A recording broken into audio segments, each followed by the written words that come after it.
ఉండాలిగా భయ్యా Harihara Veeramallu super excited movie. ఎన్నో కష్టాలు పడి ఒక సినిమా థియేటర్కి రావాలంటే చాలా సింపుల్గా అనుకుంటాం మనం. బట్ ఈ సినిమా ఎన్నో ఆటంకాలు ఎన్నో శక్తుల్ని ఎదిరించి థియేటర్కి వచ్చింది. చాలా ఎంజాయ్ చేసే మూమెంట్. బేసిక్గా జాతర అనేది ఇయర్లో వన్స్ ట్వైస్ చేసుకుంటాం. బట్ ఈ మధ్య మెయిన్ చేసుకునే జాతర చాలా కరువైంది. 5 ఏళ్ల తర్వాత వచ్చింది. సో చాలా గ్రాండ్గా చేసుకున్నాం. దీన్ని అయితే చాలా ఎంజాయ్ చేసాం. కళ్యాణ్ బాబు గారి ఎంట్రీతో మొదలెట్టి ఈవెన్ లాస్ట్ ఆంది ఏదో మన మోడీ గారు ఏదో చెప్పారు సరదాకి అనుకున్నాం, కానీ సినిమాలో కూడా అదే ఆంది వచ్చేస్తుంది అనే ఫీల్ తీసుకొచ్చారు. చాలా ఎంజాయ్ చేస్తాం. సాంగ్స్ కావచ్చు, బీజిఎంస్, చేసిన ప్రతి ఒక్క క్యారెక్టర్ ఆర్టిస్ట్, ఈవెన్ హిమజా గారితో సహా చాలా ఎంజాయ్ చేసే క్యారెక్టర్లు అయితే చేశారు. కాకపోతే డిసప్పాయింట్మెంట్ ఏంటంటే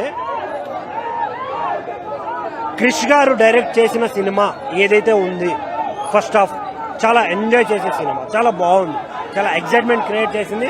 ప్రతి సీన్ని అరే బాగుంది కదా ఇంకా ఇంకా ఇంకా అనేలా చేసింది. కాకపోతే జ్యోతికృష్ణ గారు సెకండ్ హాఫ్ చేశారని చెప్పారు. సో అక్కడి నుంచి చాలా డిసప్పాయింట్మెంట్ స్టార్ట్ అయింది. స్టోరీ టెల్లింగ్ అనేది ప్రాపర్గా లేదు.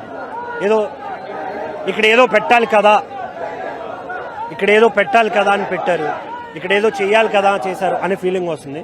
విఎఫ్ఎక్స్ కావచ్చు, కొన్ని విజువల్స్ కావచ్చు, చాలా డిస్టర్బింగ్గా ఉంటాయి, చాలా చండాలంగా ఉంటాయి. అట్లీస్ట్ హార్స్ రైడింగ్ కూడా న్యాచురల్గా అనిపించింది సెకండ్ హాఫ్ మొత్తం. సో ఆ రిమైనింగ్ తప్పిస్తే బీజిఎమ్స్ కావచ్చు, రిమైనింగ్ ఓవరాల్గా అన్నీ చాలా బాగా అనిపిస్తాయి. మీ అందరికీ చెప్పేది ఒకటే, నెగిటివ్ చేసే వాళ్ళకు కూడా చెప్తున్నా, మెయిన్గా మ్యాటర్ ఏంటంటే నచ్చితే 10 మందికి చెప్పండి భయ్యా, నచ్చలేదంటే నోరు మూసుకొని చెప్పచ్చు. కాకపోతే బాగోదు కాబట్టి రెస్పెక్ట్ ఇచ్చి చెప్తున్నా. నచ్చితే 10 మందికి చెప్పండి, నచ్చలేదా లీవ్ ఇట్. ఏదో ఆయన మీద గజ్జు పెట్టుకొని ఏదో చేసినా బొచ్చు కూడా ఊడదు ఎవరికి. ఎందుకంటే ఆయన సినిమాలు చేసేదే మా కోసం బాస్. మేము చూస్తే చాలు కదా, మీరెవరు బొగడగాళ్ళు చూడడానికి.